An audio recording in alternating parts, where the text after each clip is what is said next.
কয়েক হাজার কর্মী সমর্থক নিয়ে আজ মুর্শিদাবাদের বহরমপুর লোকসভা কেন্দ্রের তৃণমূলের প্রার্থী অপূর্ব সরকার মনোনয়নপত্র দাখিল করলেন।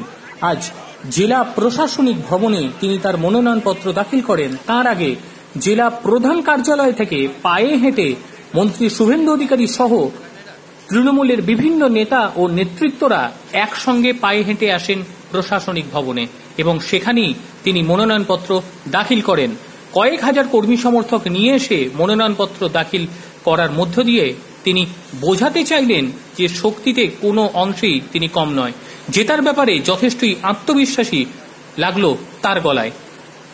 কি বললেন শুভেন্দু অধিকারী, কি বা বললেন অপূর্ব সরকার, চলুন জেনে নিই তাঁদের বক্তব্য। বিনয় রায়ের রিপোর্ট, এনটিভি WB।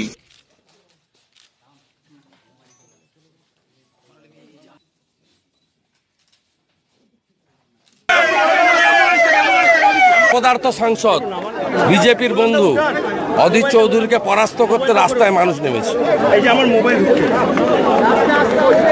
এই কেন্দ্রে তৃণমূল কংগ্রেস প্রার্থীকে মানুষ ভোট দিবে মমতা বন্দ্যোপাধ্যায়ের উন্নয়নের জন্য ও 20 বছরের সাংসদের অপদার্থতার জন্য।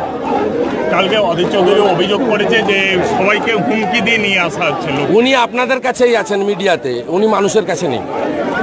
ওনার কাজ হচ্ছে বিকালবেলা কিছু পোর্টাল, কিছু চ্যানেল ওনাদেরকে নিয়ে বসে বক্তৃতা করা, আর আপনারা এইরকম একটা অপদার্থ লোককে দেখেন। ওনার ওই মিডিয়াতে উনি আছেন, উনি মানুষের মধ্যে নেই, গাঁগঞ্জে নেই। উনি যেখানে মিটিং করতে যাচ্ছেন 60 থেকে 80। আজকে লোক দেখে কি বলবেন? লোক আছে আমরা জানি তো, আমরা কনফিডেন্ট বলেই তো বলি। আমাদের কোনো সমীক্ষা লাগে না, কোনো সমীক্ষা লাগে না। এক সপ্তাহ আগে সমীক্ষায় বলেছিল তৃণমূল 14%, ওই সমীক্ষা আমি মানি না। কালকে বলেছে 27%, আর 29 এপ্রিলের আগের দিন এইটা 54% হয়ে যাবে, চিন্তা নেই।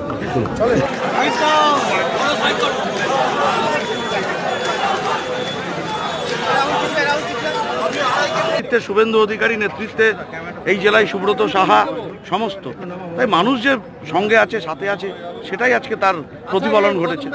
শুভেন্দুবাবুকে পাশে পাচ্ছেন আজকে, আপনার বিশেষ করে নমিনেশনের দিনটা কেমন মনে হচ্ছে?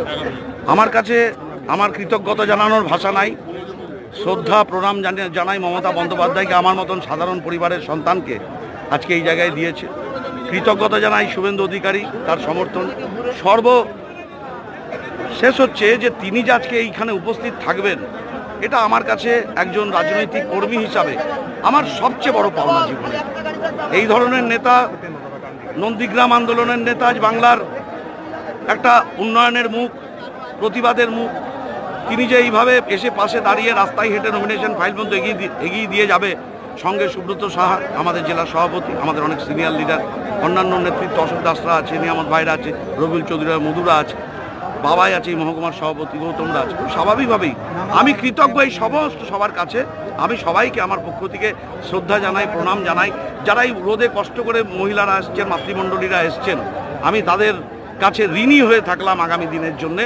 আগামী দিনের জন্যে সবার কাছে আজকে যারা উপস্থিত হয়েছে এখানকার মুর্শিদাবাদের মানুষ, আমি ব্যক্তিগতভাবে ঋণী হলাম। একজন রাজনৈতিক কর্মী হিসাবে নিশ্চিতভাবে আগামী দিনে এই মুর্শিদাবাদের মানুষ, এই বহরমপুর লোকসভার মানুষ, তাদের সবার পাশে থাকবো, এই অঙ্গীকার, এই শপথ আজকে করছি।